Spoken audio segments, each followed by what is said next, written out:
नमस्कार, मैं डॉक्टर विमल Pandita, cancer specialist. सो gastrointestinal cancers में जो हम लास्ट में डिस्कस करेंगे वो है कोलोरेक्टल कैंसर्स, मतलब बड़ी आंत का कैंसर। सो बड़ी आंत जिसको हम लार्ज इंटेस्टाइन कहते हैं, ये हमारे डाइजेस्टिव सिस्टम का लास्ट पार्ट है। इसमें कोलन आता है, रेक्टम आता है और एनस आता है। सो ये कैंसर जो कोलोरेक्टल कैंसर्स है टिपिकली ओल्डर एज में प्रेजेंट करते हैं, ऑल्दो किसी भी एज में हो सकते हैं, but most of the cases जो होते हैं वो ओल्ड एज में प्रेजेंट करते हैं। सो इसमें रिस्क फैक्टर्स क्या है, जैसे मैंने बताया, एक ओल्ड एज, जितना हम ओल्डर होता है एक इंसान, ओल्ड एज की तरफ बढ़ता है तो रिस्क इसका बढ़ सकता है। सो अगर किसी पेशेंट को ऑलरेडी पॉलिप्स हो, जिसको हम कोलोरेक्टल पॉलिप्स कहते हैं, अगर उनको ऑलरेडी हिस्ट्री ऑफ पॉलिप्स है तो उनका रिस्क बढ़ सकता है कोलन कैंसर डेवलप होने का। बहुत सारे जो एक कॉमन प्रॉब्लम है, इसको हम इन्फ्लेमेटरी बाउल डिजीज़ कहते हैं, जिसमें अल्सरेटिव कोलाइटिस और क्रोन्स डिजीज़ आता है। जिनको भी ये प्रॉब्लम्स है उनका थोड़ा रिस्क जनरल पॉपुलेशन से बढ़ जाता है फ्यूचर में कोलन कैंसर डेवलप होने का। सो फिर एक कुछ इनहेरिटेड सिंड्रोम्स होते हैं जिसकी वजह से ये हो सकता है, जिसमें फैमिलियल पॉलिपोसिस कैंसर होता है, या HNPCC नॉन पॉलिपोसिस कैंसर होता है। जिनको भी ये इनहेरिटेड सिंड्रोम्स हैं उनका रिस्क कोलन कैंसर का बढ़ जाता है। अब अगर किसी को स्ट्रॉन्ग फैमिली हिस्ट्री है, मतलब बहुत सारे जनरेशन्स में ये कोलन कैंसर, रेक्टल कैंसर की हिस्ट्री, उनका भी रिस्क थोड़ा बढ़ जाता है। और वो पेशेंट्स या वो पॉपुलेशन, जनरली वो पॉपुलेशन जो लो फाइबर हाई फैट डाइट्स का सेवन करते हैं रेगुलरली, उसमें भी पाया गया है कि ऐसे पेशेंट्स में रिस्क, ऐसी पॉपुलेशन में कोलन कैंसर डेवलप होने का रिस्क बढ़ जाता है। और अगर आप ओबीस हैं या अल्कोहल का सेवन करते हैं तो इससे भी कोलन कैंसर का रिस्क बढ़ जाता है। तो कोलन कैंसर बेसिकली टिपिकली एक बिनाइन पॉलिप होता है, छोटा सा फोड़ा आ गया है कोलन के, जो यूजुअली सिम्टोमेटिक नहीं होता है, मतलब उससे कोई सिम्टम नहीं आते, बट बेसिकली डेवलप उसी से होता है, पॉलिप से ही होता है, जो आगे जाके फिर कैंसर बनता है। तो इसको हम डायग्नोज कैसे करते हैं, तो जब भी फिर पहले सिम्टम्स क्या है इसके, कैसे पेशेंट को क्या फील होगा जब ये कैंसर डेवलप होता है। सबसे इम्पॉर्टेंट जो है उसको हम चेंज इन बाउल हैबिट्स बोलते हैं। तो जो नॉर्मल उनका बाउल हैबिट्स है, लाइक लैट्रिन कब होती है, कितनी, हर एक का अपना अपना सिस्टम है, कोई दिन में एक बार करता है, कोई 2 दिन में एक बार लैट्रिन होती है, किसी का 3 दिन में होता है। तो बट अगर सडनली वो चेंज हो जाए, मतलब कॉन्स्टिपेशन बहुत ज़्यादा बढ़ जाए, या किसी को लूज मोशन स्टार्ट हो जाए, जो ठीक नहीं हो रहे हैं, कुछ छोटी मोटी दवाई लेके 2-3 दिन में ठीक नहीं हो रहे, ये परसिस्ट होते हैं या बार बार हो रहे हैं, जैसे फ्रीक्वेंटली डायरिया होता है या कॉन्स्टिपेशन है जो दिन ब दिन बढ़ रही है, तो इसको हम चेंज इन बाउल हैबिट्स करते हैं। सो ये वन ऑफ द मेन लक्षण है कोलन कैंसर का। फिर किसी किसी को नीचे से रेक्टल ब्लीडिंग हो सकती है, वो भी बहुत सारे पेशेंट्स में एज ए ब्लीडिंग प्रेजेंट करता है। पेशेंट नोटिस करता है जब वो स्टूल्स करता है कि उसके साथ ब्लीड आ गया है। तो दिस इज़ हाउ बहुत सारे पेशेंट्स प्रेजेंट करते हैं एज रेक्टल ब्लीडिंग।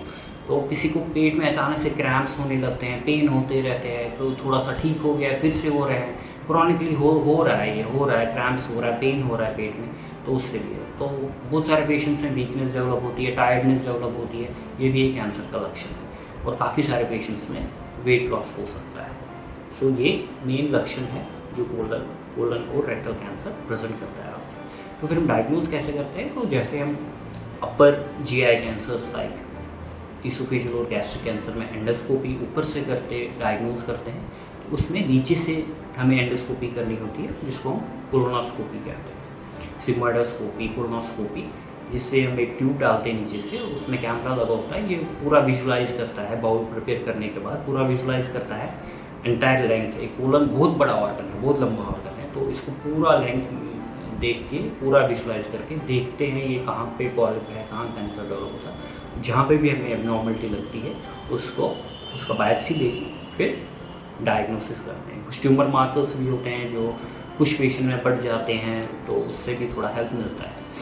फिर स्टेज होता है कि कहाँ पे फैला है, लोकल भी और डिस्टेंट भी। तो उसमें MRI आता है, उसमें PET-CT आता है, उसमें CT स्कैन आता है। ये यूजुअली पेट के अंदर ही दूसरी जगह पे फैल सकता है अपनी जगह से निकलने के बाद। ये लिवर में जा सकते हैं, लंग्स में जा सकते हैं, कहीं और ऑर्गन्स में भी जाता है, बट मेनली पहले अपने दूसरी ऑर्गन्स ऑफ स्टोमक, ये जो है एब्डोमेन के दूसरे ऑर्गन्स में जाता है।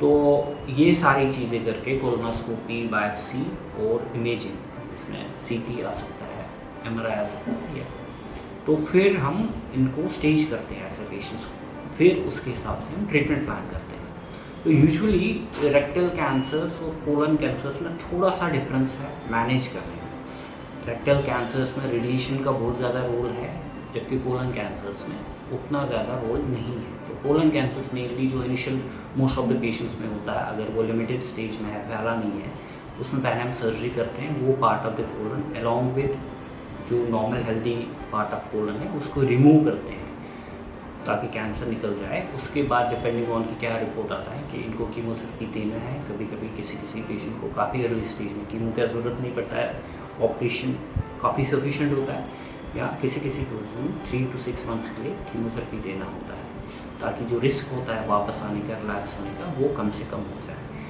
तो जो रेक्टल कैंसर्स है उसमें रेडिएशन का भी रोल है, क्योंकि यूजुअली वो उस एरिया में होता है जहाँ पे काफ़ी सारे ऑर्गन्स है, तो बहुत क्लीन सर्जरी करना बहुत ज़्यादा मुश्किल हो जाता है कभी कभी। तो उसमें कीमोथेरेपी या रेडिएशन थेरेपी देके उसको छोटा करते हैं और उसके बाद एक क्लीन सर्जरी का अटेम्प्ट करते हैं कि वो निकल जाए।